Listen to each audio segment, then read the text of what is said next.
Hi dear friend, जैसा कि आप देख रहे हैं ये स्ट्रेंथ ऑफ मटेरियल का लेक्चर नंबर 9 है। और लेक्चर नंबर 9 में हम डिस्कस करने वाले हैं कुछ इंपॉर्टेंट पॉइंट्स जो आपको स्क्रीन पर दिख रहा है।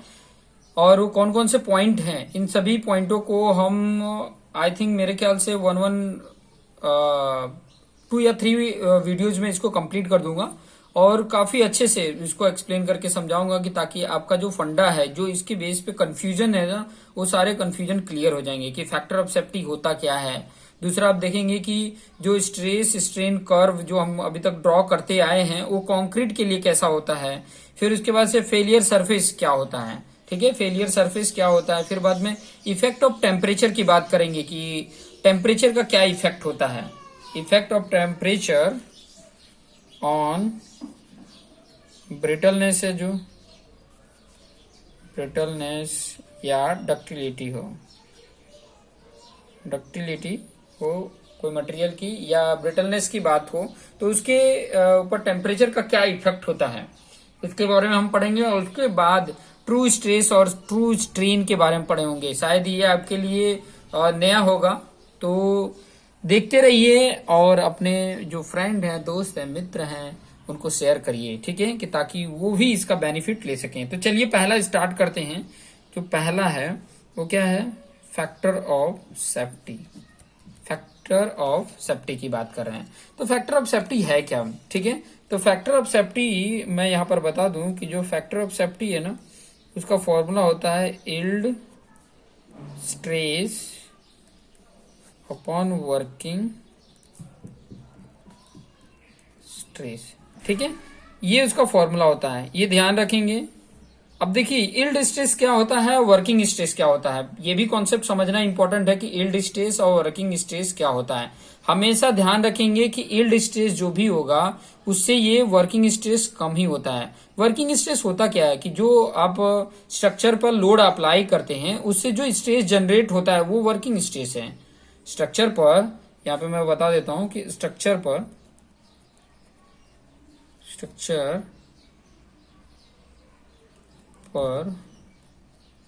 लोड, ये अप्लाइड लोड की बात कर रहा हूं। अप्लाइड लोड या अप्लाइड लोड ही एक्सटर्नल लोड ही इंटरनल लोड में कन्वर्ट हो जाता है। अप्लाइड लोड के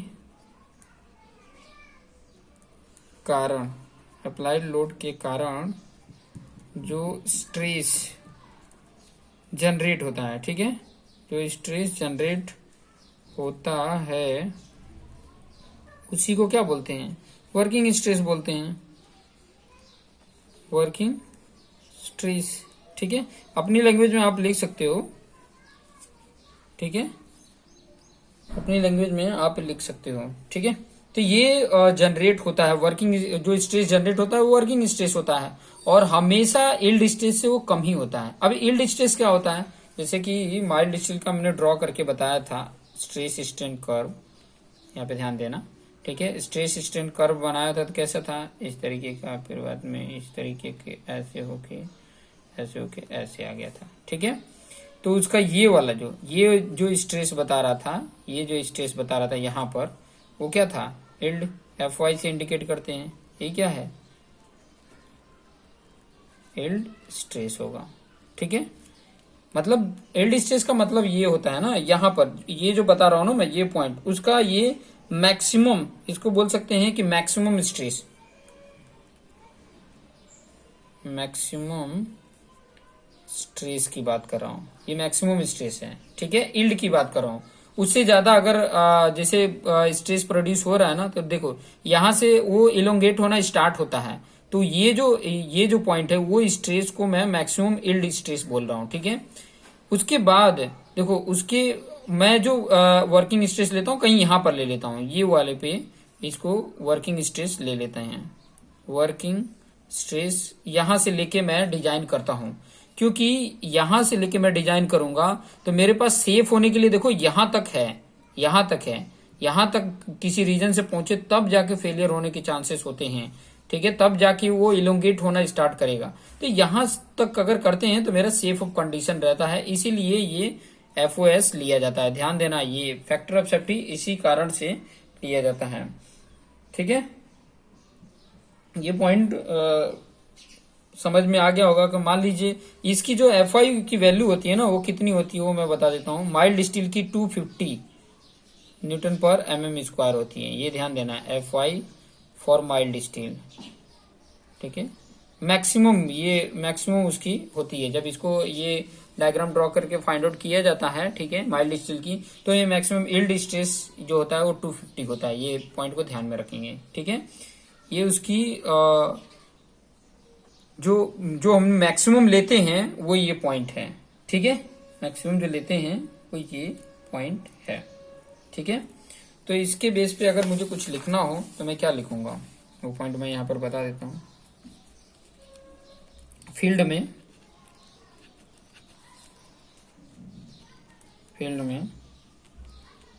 इस पर सर्विस लोड या वर्किंग लोड बोल सकते हैं, वर्किंग लोड की वजह से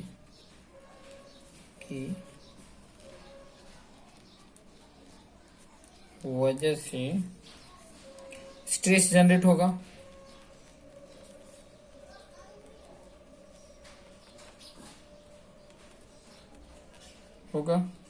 तो इस जनरेटेड स्ट्रेस की वैल्यू, तो इस जनरेटेड स्ट्रेस की वैल्यू जो वैल्यू होगी वो 250 MPa से कम होनी चाहिए, कम होनी चाहिए। अगर ज्यादा होगा, क्योंकि 250 mm के बाद तो स्टार्ट होना चालू हो जाता है, इलोंगेट होना चालू हो जाता है, तो उससे ज्यादा रहेगा तो ऑलरेडी वो स्ट्रेस उसका स्ट्रेन जनरेट होना चालू हो जाएगा, वो इलोंगेशन स्टार्ट हो जाएगा उसका। तो इलोंगेशन, अगर कोई स्ट्रक्चर इलोंगेट हो रहा है तो हमारे लिए ठीक थोड़ी ना है, बेटर थोड़ी ना है।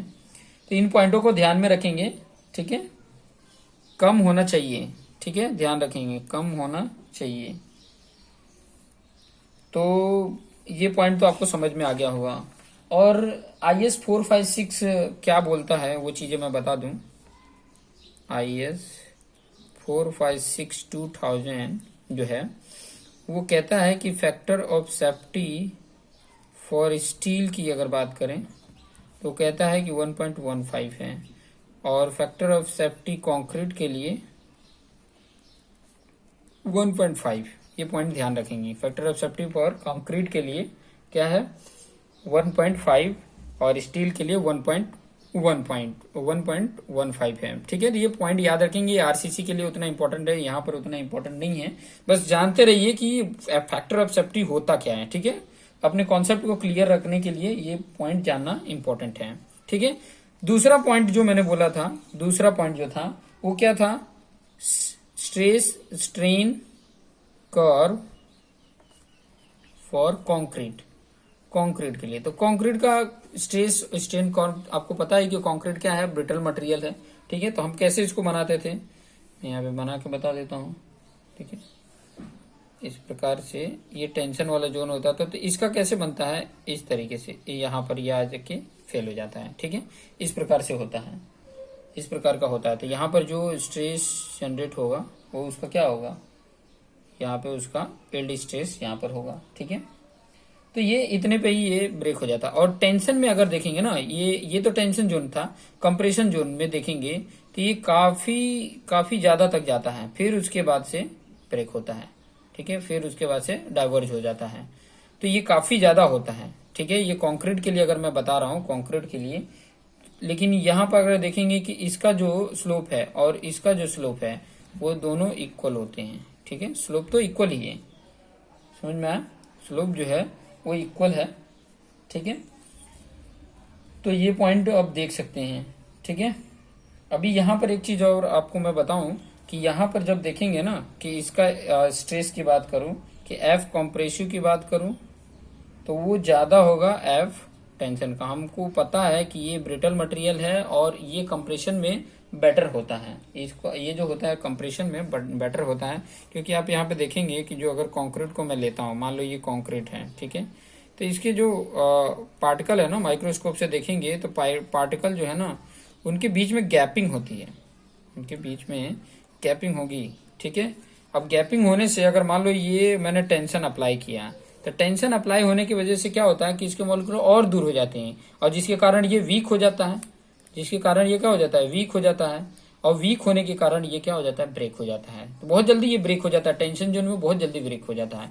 लेकिन वही अगर कंप्रेशन की अगर मैं बात करूं कि अगर उसी के ऊपर अगर कंप्रेसिव लोड अप्लाई कर देते हैं, तो ये मॉलिक्यूल तो और नजदीक आ जाएंगे, और इसके कारण ये मतलब ज्यादा मतलब लोड ले लेता है, जिसके कारण इसकी कंप्रेशन वैल्यू ज्यादा होती है।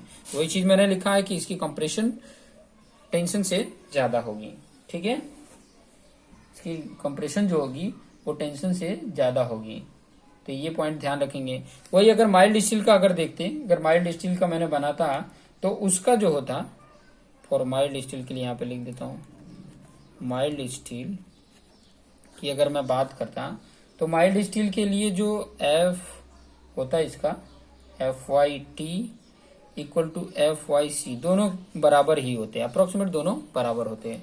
यहाँ पे एफ वाई कंप्रेशन और एफ वाई टेंशन में एफ वाई कंप्रेशन ज्यादा होगा। ठीक है, तो ये पॉइंट को ध्यान में रखेंगे। कंक्रीट का स्ट्रेस स्ट्रेन कर्व इस प्रकार से होता है, ये काफी ज्यादा तक होता है, उसके बाद से ये डाइवर्जन होता है। ये पॉइंट ध्यान रखेंगे, कंप्रेशन के लिए, ये टेंशन के लिए। ठीक है, तो ये पॉइंट इंपॉर्टेंट था जो बताना था। यहाँ पर आप देखते हैं तो ये यहाँ पर स्ट्रेस उसका बताता है, यहाँ पर उसका स्ट्रेस बताता है। तो ये एफ कंप्रेशन है और ये एफ टेंशन है।